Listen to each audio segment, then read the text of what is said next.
It's no fault of Elvis. He loved the song. She's the queen of country, a symbol of kindness and one of the most beloved stars in music history. But behind Dolly Parton's dazzling smile lies a story most fans have never heard, one filled with creative clashes, broken friendships, and power struggles that nearly derailed her rise to fame. From backstage battles to turning down Elvis Presley himself, this isn't the Dolly you think you know. What really happened behind the scenes? And who are the artists she swore she'd never work with again? From the outside, it's easy to believe Dolly Parton has always had the world on her side. Her image is carefully crafted and has remained largely untouched by scandal. She's polite, generous, and rarely caught up in controversy. But as with most public figures who've worked in the entertainment industry for as long as she has, there's another side to the story, one that hasn't always made headlines. Behind the sequins and signature blonde hair, Dolly Parton's career has been shaped not just by talent and timing, but by moments of conflict, professional tension, and difficult decisions. While she rarely addresses these situations directly, there have been a few key moments and relationships in her career that reveal how much effort it takes to maintain a flawless public image. And the truth is, some of those relationships didn't end well. Over the years, Dolly has had disagreements and even falling outs with fellow artists. Some of these situations came down to creative differences, while others were more personal. These aren't tabloid scandals or dramatic public arguments. In fact, part of what makes these moments so interesting is how quietly they unfolded. How often the full story came out only years later, through interviews or biographies. Take, for example, her professional split from Porter Wagoner, a country star who helped launch her early career. Or the tension that emerged during her collaboration with Linda Ronstadt and Emmylou Harris. And then there's the story of how she turned down Elvis Presley's request to cover one of her most personal songs, a decision that sparked quiet friction, but ended up being one of the smartest business moves of her life. These aren't simple feuds or petty grudges. They're part of a broader story about power, control, and the challenges of navigating fame while staying true to yourself. To understand why these moments matter, it's important to look at Dolly's unique position in the music world. She's not just a performer, she's also a prolific songwriter, a businesswoman, and a public figure who has managed to cross over from country music into pop, film, and even philanthropy. Few artists have maintained such a long-lasting presence while also staying relevant to new audiences. But that kind of success doesn't come without a few difficult choices and uncomfortable conversations. One of the key things to remember about Dolly Parton is that she's very strategic.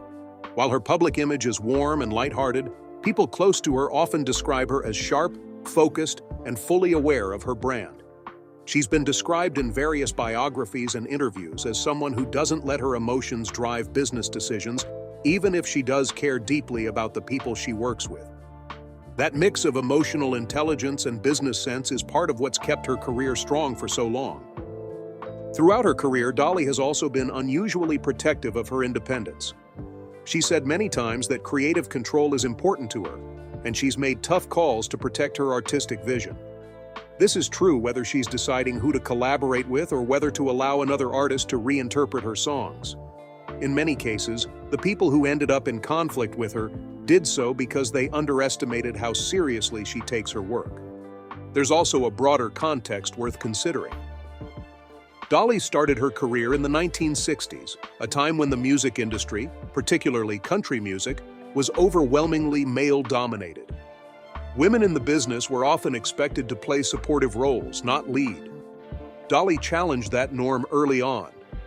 She didn't just want to sing other people's songs. She wanted to write her own, produce her own records, and eventually build her own brand. That kind of ambition sometimes put her at odds with others in the industry, particularly when they tried to steer or control her decisions. Despite these challenges, Dolly has always been careful not to air her grievances in public. She rarely speaks badly about others, and when she does mention conflicts, she tends to do so with restraint. In interviews, she's more likely to frame a disagreement as a learning experience than as a personal attack. That approach has helped her avoid long-running public feuds, even when the behind-the-scenes stories tell a different tale. There's no doubt that Dolly Parton values kindness and professionalism, but those qualities don't mean she's passive. In fact, One of the most consistent patterns in her career is that when someone crosses a line, whether it's creatively, legally, or personally, she finds a way to walk away without losing control of her reputation. She doesn't always call people out, but she also doesn't forget. The stories that follow in the next parts of this series are not about dragging anyone's name through the mud. They're about understanding the real dynamics behind Dolly's long career, the difficult choices she's had to make, and the ways she's handled conflict. These moments don't take away from her achievements. If anything, they show how much effort goes into staying at the top without losing your values. In today's celebrity culture, where drama often plays out in public for likes and headlines, Dolly's approach stands out. She's proof that it's possible to be respected and kind while still standing your ground. And in many ways, it's the people she's disagreed with who've helped define her career just as much as her biggest fans. Not because of the arguments themselves, but because of how she chose to handle them. It started in a one-room cabin in the hills of Tennessee with no running water and very little money. Born on January 19, 1946 in Locust Ridge, a rural area nestled in the Great Smoky Mountains, Dolly grew up surrounded by nature, music, and a large, close-knit family. She was the fourth of 12 children, raised by a hard-working father and a mother with a deep love for storytelling and gospel music. Her father, Lee Parton, worked as a sharecropper and later in construction. Though he couldn't read or write, Dolly often described him as one of the smartest people she ever knew. Her mother, A.V. Lee, was a homemaker who poured her creative spirit into raising the family and instilled in Dolly a strong sense of faith and musicality. The church played a major role in their lives, not just spiritually, but culturally as well. It was in church that Dolly first discovered the power of music and performance.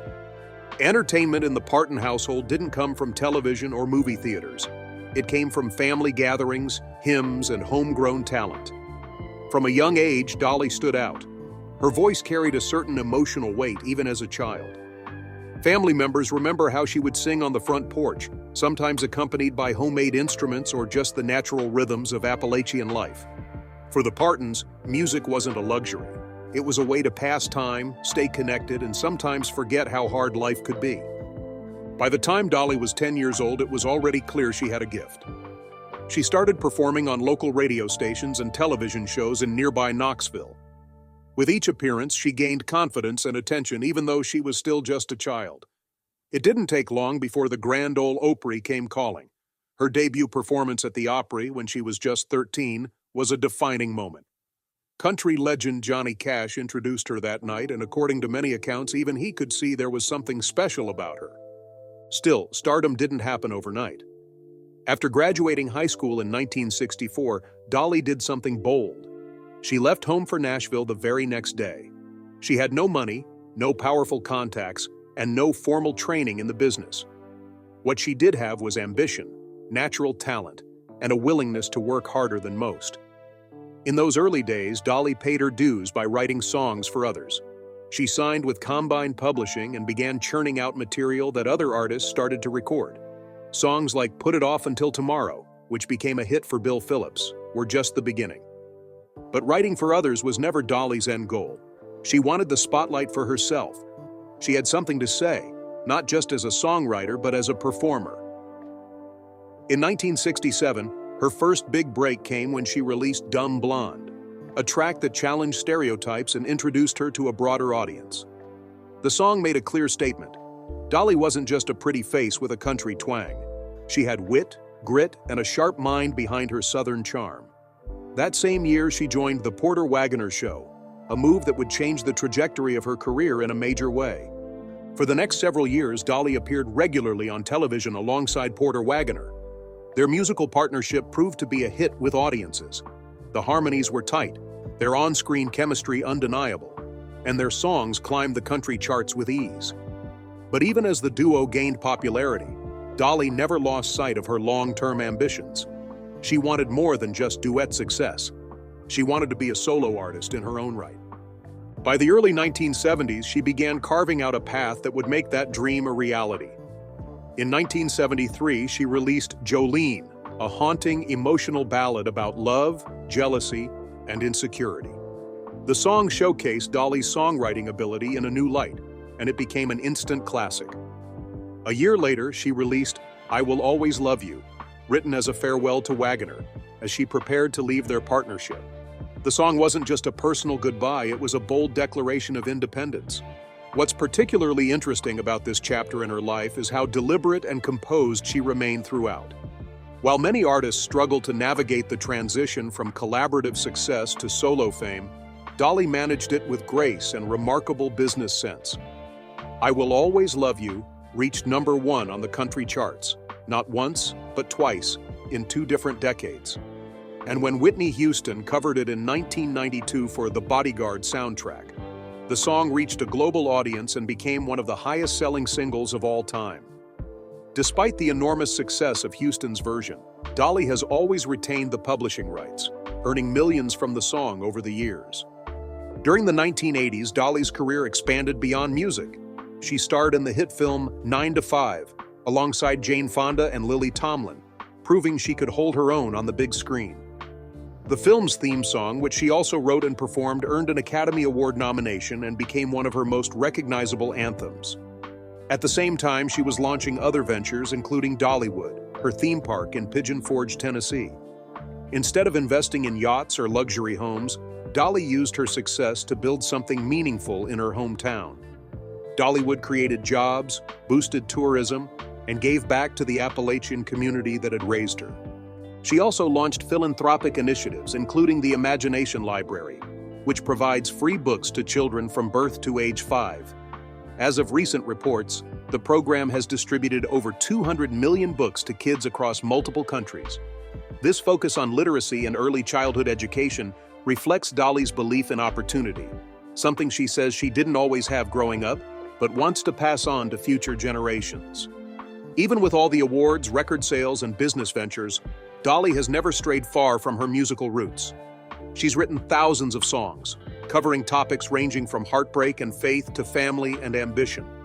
Her music often draws from her own life, and many fans feel a deep personal connection to her lyrics.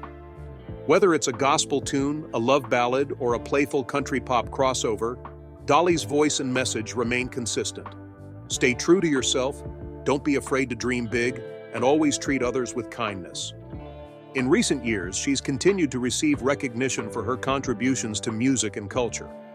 She's been inducted into the Country Music Hall of Fame, received multiple Grammy Awards, and in 2022 was inducted into the Rock and Roll Hall of Fame, a rare honor for a primarily country artist. Even at a time when most would consider retirement, Dolly continues to write, record, and experiment with new sounds. But while her achievements speak volumes, what stands out most is how she's managed to remain grounded. Her public image hasn't changed much over the decades. She still speaks with that unmistakable Tennessee twang, still cracks self-deprecating jokes, and still insists that the big hair, rhinestones, and heels are just part of who she is. By the time Dolly Parton joined the Porter Wagoner Show in 1967, she was already a promising young talent with a few songwriting credits to her name. Porter Wagoner, on the other hand, was a well-established country music star. His syndicated TV show was one of the most popular platforms for country artists at the time, giving musicians national exposure at a scale that was rare back then. When Dolly was invited to join the show, it was a major career milestone, and one that would shape her future in ways she could never have predicted. Porter needed a new female vocalist to replace Norma Jean, who had left the show. Dolly was chosen to step in, but the transition wasn't smooth. Norma Jean had been incredibly popular with fans, and many regular viewers weren't ready to accept someone new, especially someone as different as Dolly. Early on, she faced backlash from the audience. People sent letters criticizing her and even booed her during live tapings. But Dolly didn't let it rattle her. She stayed committed, kept smiling, and focused on proving her talent. It didn't take long for opinions to shift. Within a year or so, Dolly and Porter had become a hugely successful duo. Their voices blended effortlessly, and their chemistry on camera made them a favorite among country music fans. They recorded numerous albums together, earning several chart-topping hits and industry awards. To the outside world, they looked like the perfect team: complementary personalities, strong musical alignment, and mutual respect. But behind the scenes, their partnership was more complicated. Porter Wagoner wasn't just Dolly's duet partner. He also acted as her manager and had significant control over her career. He booked her appearances, approved projects, and had a say in how her image was presented. This kind of arrangement wasn't unusual at the time, especially for women in the industry. But Dolly was never the type to sit back and let someone else steer the ship for too long. She had her own creative ideas, her own business instincts, and a growing sense that she needed space to evolve as an artist. As Dolly's solo popularity began to grow in the early 1970s, so did the tension. She was writing songs that didn't quite fit the mold of what she and Porter were doing together. She was being approached by people outside of their professional circle with new opportunities, and she was starting to feel boxed in. In later interviews, Dolly said that she began to feel more like an employee than a partner, despite the fact that their success was now as much about her as it was about Porter. She reportedly tried to discuss her feelings with him multiple times. She wasn't looking to end the partnership out of spite. She simply wanted to strike out on her own. But according to Dolly, Porter had a hard time letting go. He had helped build her career, and it's likely he felt a sense of ownership over her success. There was also the emotional side of things. The two had worked closely for nearly a decade, and any kind of separation was bound to feel personal. Still, Dolly made her decision.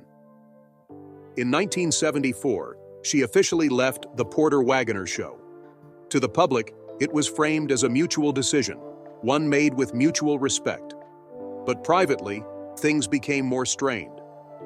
5 years later, Porter filed a lawsuit against Dolly, claiming that she had breached their contract and owed him money for management fees and lost revenue. The lawsuit asked for $3 million, a huge sum at the time, and came as a shock to Dolly, who thought they had left things more or less settled. The legal battle was messy, at least behind closed doors. The two made few public comments at the time, but those close to the situation have since revealed that it caused Dolly a great deal of stress.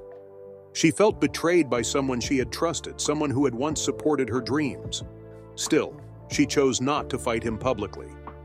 Rather than letting the situation spiral into a media spectacle, she opted to settle the case out of court. Years later, she said she did this because she wanted peace, not victory. In hindsight, Dolly's choice to leave the show and the resulting fallout became one of the defining moments of her career.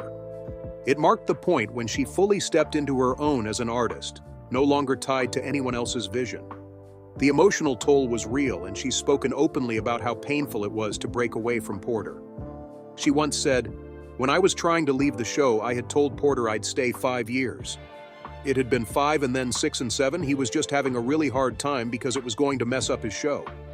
We were very bound and tied together in so many emotional ways, and he just would not hear it." This quote says a lot about the nature of their relationship. It wasn't just professional.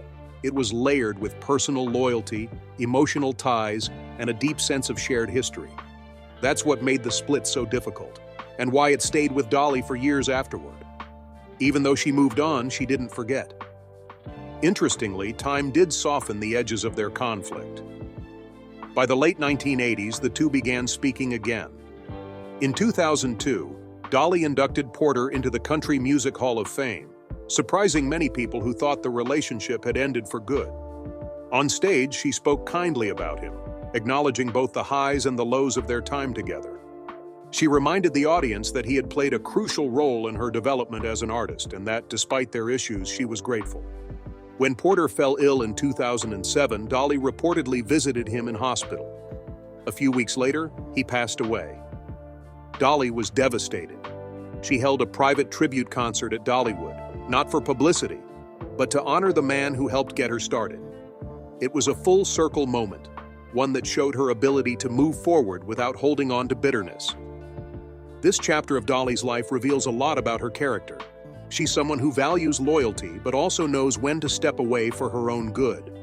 She doesn't rush into conflict, but when pushed, she stands her ground. Her story with Porter Wagoner wasn't just a career shift. It was an emotional and psychological turning point.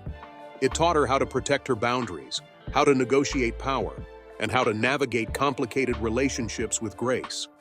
It also serves as a reminder that success in the entertainment world often comes with personal costs.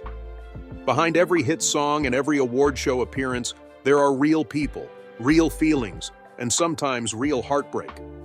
Dolly managed to come out of the situation stronger, not because it didn't hurt, but because she chose to learn from it rather than let it define her. As Dolly Parton's solo career took off in the 1970s and into the 1980s, her status in the music world was no longer limited to country. She was crossing over into pop, mainstream television, and eventually film. But with this growth came new creative collaborations, and not all of them went as smoothly as hoped.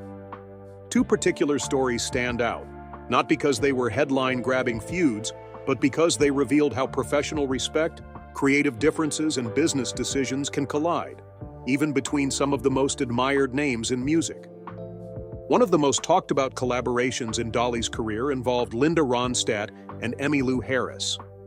All three women had achieved success individually in country and rock music, and by the mid-1880s they were widely regarded as some of the most talented female vocalists of their generation.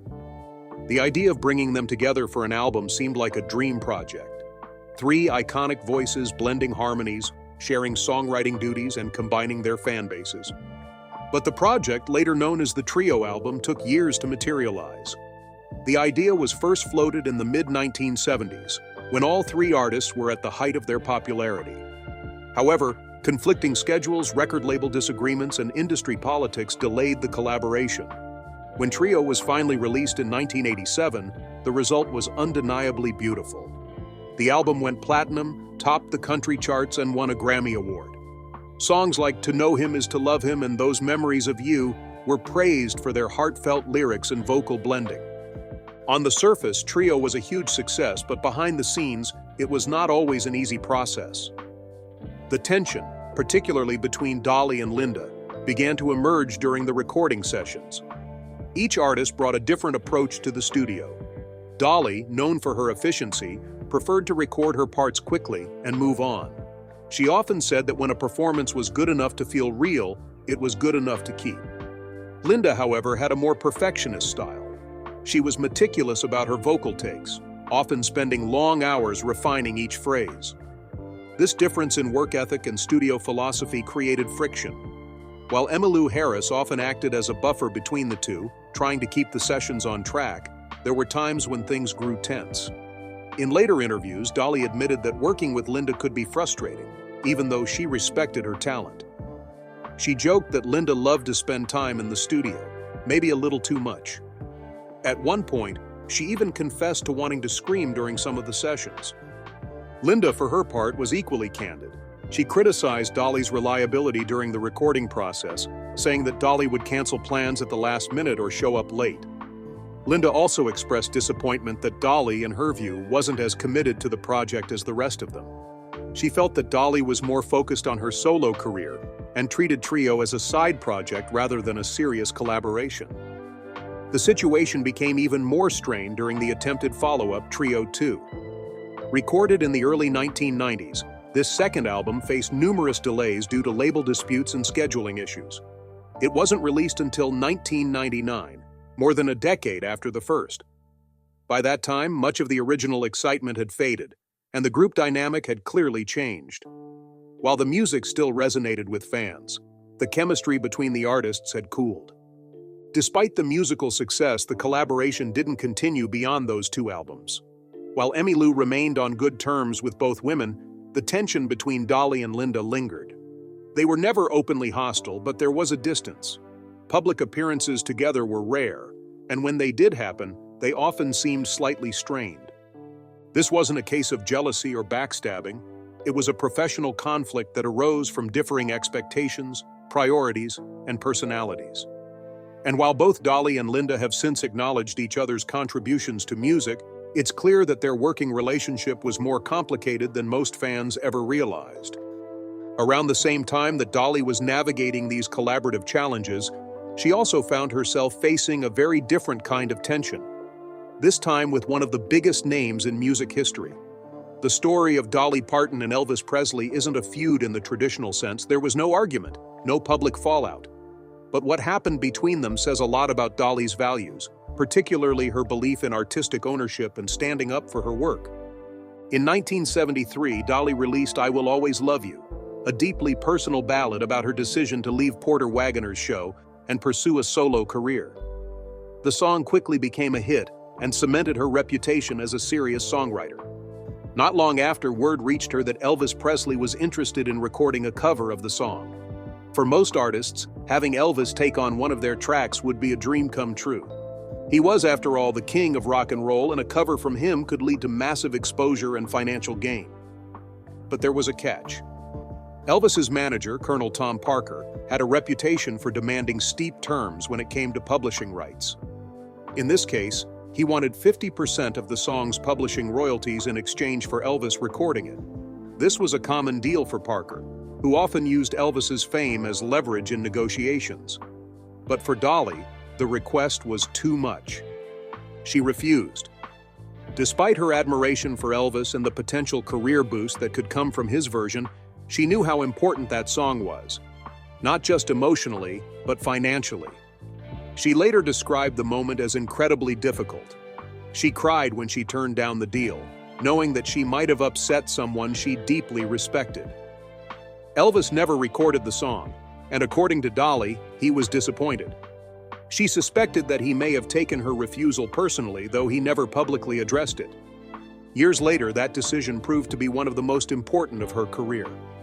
When Whitney Houston covered "I Will Always Love You" for the Bodyguard soundtrack in 1992, the song became a global phenomenon. It topped charts worldwide, sold millions of copies, and introduced Dolly's songwriting to a whole new generation. Because she had kept the rights, Dolly earned millions in royalties. More importantly, she kept control over her work and her legacy. In interviews since, Dolly has said she never regretted her decision. While it hurt at the time, it reinforced her belief in knowing your worth and protecting your intellectual property. The situation with Elvis wasn't about ego, it was about business and about having the foresight to value long-term ownership over short-term gain. Both the trio experience and the Elvis episode highlight different sides of Dolly Parton's career. One shows the challenges of working with equals in a creative setting, where collaboration requires compromise. The other shows the importance of standing alone when necessary, even in the face of industry giants. Dolly Parton has often said that she doesn't like conflict, but these stories reveal that avoiding drama doesn't mean avoiding difficult decisions. Whether it's managing creative tension or walking away from an unfair deal, she's consistently shown that strength doesn't have to be loud. Sometimes it's the quiet decisions that make the biggest impact. And while these situations didn't end in dramatic public fallouts, they left their mark. They helped shape Dolly's career, her business approach, and the way she is viewed in the music industry today. As we'll see in the next part, not all of her conflicts were so quietly handled, and one in particular put her in the middle of a very public storm she didn't see coming. One of the most surprising incidents in Dolly's career took place in 2008 and involved radio personality Howard Stern. Known for his provocative and often controversial style, Stern built his brand on pushing boundaries, challenging taboos, and saying things others wouldn't. His radio show had a huge audience, and over the years he had developed a reputation for making fun of celebrities, often in a way that was meant to be edgy or humorous, but sometimes went too far. That year, Stern's team put together a segment using audio from Dolly's audiobook, My Life and Other Unfinished Business. The audio clips were edited and rearranged in a way that made it sound like Dolly was saying incredibly offensive and vulgar things, some of which were racist, sexual, or just downright cruel. The intent, according to Stern's crew, was to create a parody. They claimed it was just a joke, a bit of satire aimed at her wholesome image. But for Dolly and her fans, it was deeply upsetting. The edited segment included fake comments about other artists, including Kenny Rogers and Linda Ronstadt, and even had Dolly supposedly making inappropriate jokes about her own body and past. It wasn't just out of character, it was completely fabricated and designed to shock listeners. Dolly's voice had been manipulated without her permission, and the result felt less like a prank and more like an attack on her reputation. Dolly responded quickly and strongly. In a rare public statement, she said, "I have never been so shocked, hurt, and humiliated in all my life." She explained that she would never say the things that were implied in the broadcast and that the segment had caused her real emotional distress. Dolly also hinted at potential legal action, something she almost never does. She said, If there was ever going to be a lawsuit, it's going to be over this. The public reaction was swift. Fans were outraged, and many media outlets condemned Stern's show for crossing a line. Country radio stations voiced their support for Dolly, and online forums lit up with people calling for an apology. But Stern, true to form, didn't back down. He said the segment was meant to be a joke and accused people of being too sensitive. He didn't issue an apology, and his show continued as usual. Dolly, however, took the high road. After her initial statement, she chose not to engage further with Stern. She didn't appear on his show, didn't respond to follow-up jabs, and didn't use the incident to gain sympathy. She simply let the public response speak for itself. Over the years, the incident faded from the spotlight, but it was a clear reminder that even someone as widely respected as Dolly Parton could still be targeted, and that her calm, composed approach to conflict was part of what kept her image intact. What made the situation even more unexpected was what happened 15 years later. In 2023, Dolly shocked fans by appearing on The Howard Stern Show for the very first time. It was a surprising move given their past history, but it showed how much Dolly values growth and forward momentum. She was there to promote her rock album Rockstar, which marked a new chapter in her musical journey and included collaborations with some of the biggest names in rock music. Stern, who had mellowed somewhat over the years, treated Dolly with respect during the interview. He praised her voice, her energy, and her legacy. The tension in the room was still noticeable. There was an unspoken weight from their past, but Dolly handled it with grace. She didn't bring up the 2008 incident, nor did she make any sarcastic comments. It was all business, all promotion, and a perfect example of how she manages to stay above drama without pretending it never existed. But that wasn't the only time Dolly had to deal with criticism or uncomfortable public moments. Around the same period, she also faced a different kind of challenge, this time from someone inside the music world. Jeff Tweedy, the frontman of the alternative country band Wilco, made headlines when he openly criticized Dolly's songwriting.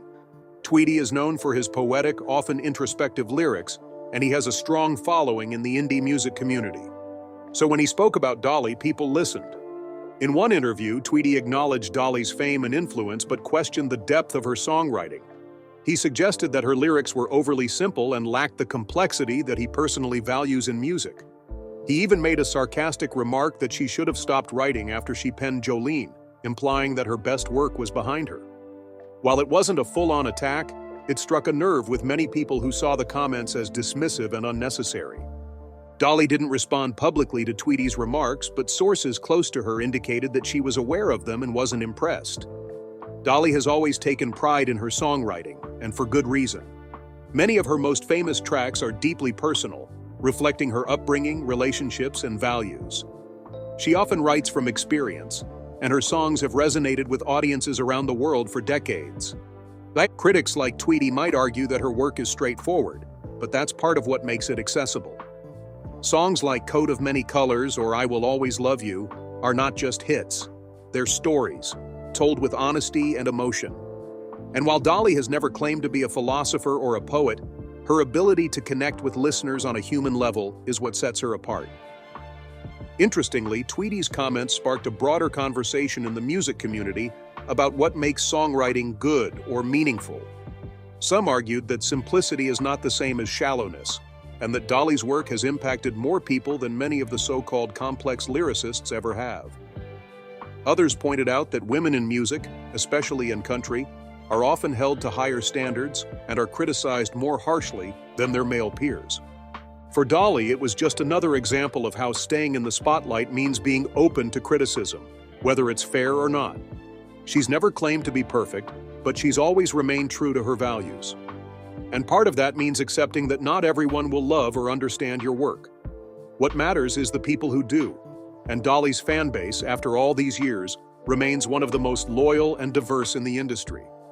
Whether it's dealing with a controversial radio host, a fellow musician's backhanded comments, or the everyday pressures of public life, Dolly Parton continues to show that her strength lies not in loud comebacks or dramatic confrontations, but in consistency. She holds her head high, lets her work speak for itself, and focuses on moving forward. And in doing so, she sets an example, not just for artists, but for anyone navigating a world where criticism is constant and image can change in an instant. Despite the bumps along the way, Dolly Parton's legacy remains untouchable. She's handled the challenges of fame with dignity, responded to criticism with thoughtfulness, and proven time and again that kindness and strength are not opposites. They're what makes her quite simply Dolly.